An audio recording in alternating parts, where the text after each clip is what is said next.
मैं वीना शर्मा प्रस्तुत कर रही हूँ आपके सम्मुख फिल्म जगत के विषय में अपने आलेख। फिल्म जगत को मैंने दिव्यलोक नाम दिया है। वेद, उपनिषद और गीता के समृद्ध ज्ञान की आधारशिला पर टिका हुआ हमारा देश सदैव ही कठिन से कठिन परिस्थिति में भी अपने मूल्यों को संजोए हुए आगे बढ़ता रहा है।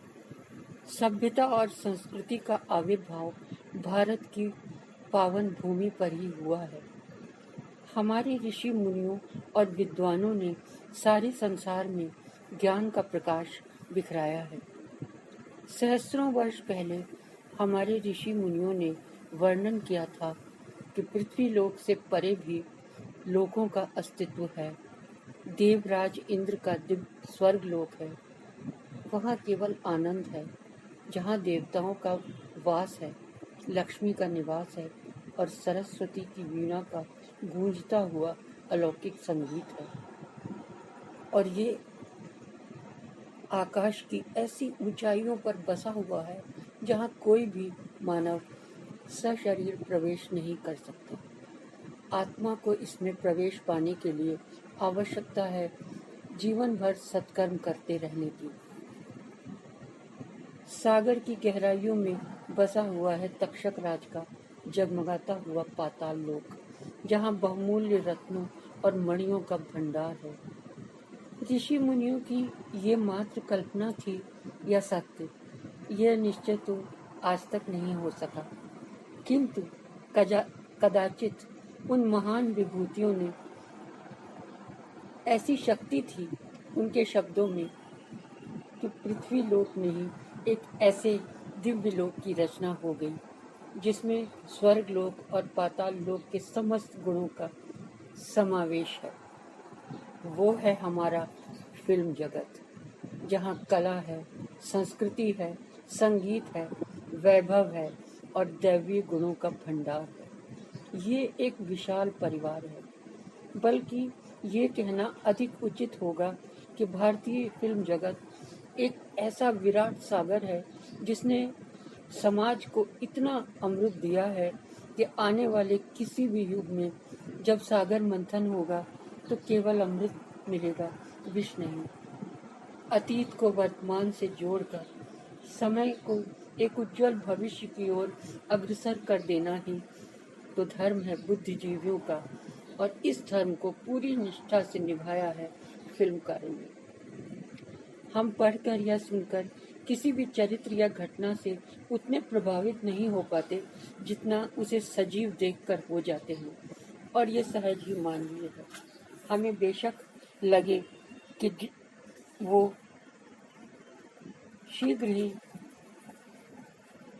स्मृति पटल पर अंकित हो जाता है, और यही किया हमारी फिल्मों ने। जब देश में विदेशी शासन का समय था, अनेक ऐसी सामाजिक और धार्मिक फिल्में बनी जिन्होंने देश का मनोबल बढ़ाया। ऐसी ऐतिहासिक फिल्में बनी जिन्होंने सच्चे आदर्श चरित्रों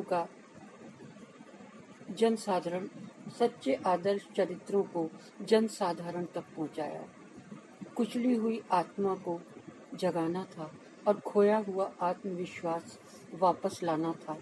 इसके लिए कठिन प्रयास की आवश्यकता थी, और इसमें उल्लेखनीय योगदान किया फिल्म निर्माताओं ने, निर्देशकों ने।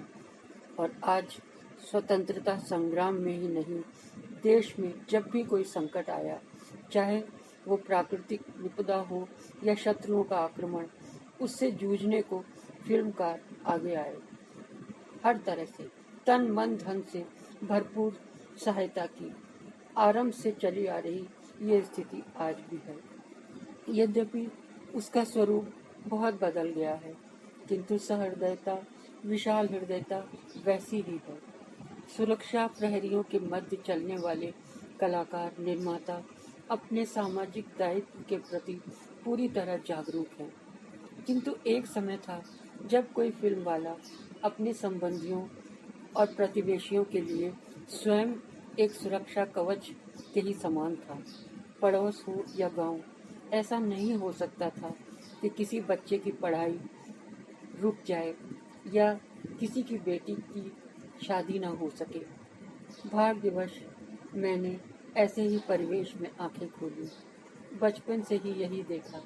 मेरे पिता पंडित निरंजन शर्मा और उनके अनेक घनिष्ठ मित्र, जीवन चाचा, तिवारी चाचा, सप्रू चाचा, राममूर्ति चाचा, कन्हैया लाल ताऊ जी, देव अंकल, राजेंद्र कुमार जी, ये सब जितने उत्कृष्ट कलाकार थे उतने ही विशाल हृदय इंसान भी। अपने पिता की महिला सह कलाकारों में भी मैंने यही देखा। मैंने देखा ललिता पवार जी, निरूपा रॉय जी, संध्या जी, मीना कुमारी जी, सुरैया जी और सुलक्षणा जी को। वो जितनी महान फिल्मों में थी उससे अधिक निजी जीवन में थी। पर्दे पर देवी बनकर उभरने वाली ये देवी जैसी माँ, बहन, भाभी और पत्नी की भूमिका निभाने वाली वास्तविक जीवन में भी उतनी ही ममतामयी थी और पर्दे पर अत्यधिक कठोर सास और अत्याचारी सौतेली माँ बनकर आने वाली ललिता पवार वास्तविक जीवन में बहुत ही सरल और सहृदय थी। किसी फिल्म का प्रीमियर हो, कोई उत्सव या समारोह हो, साड़ी पहन सर पर पल्लू लेकर चलने वाली ये महान अभिनेत्रियां गरिमामय भारतीय नारी की छवि को और अधिक सम्मानजनक बनाती थी।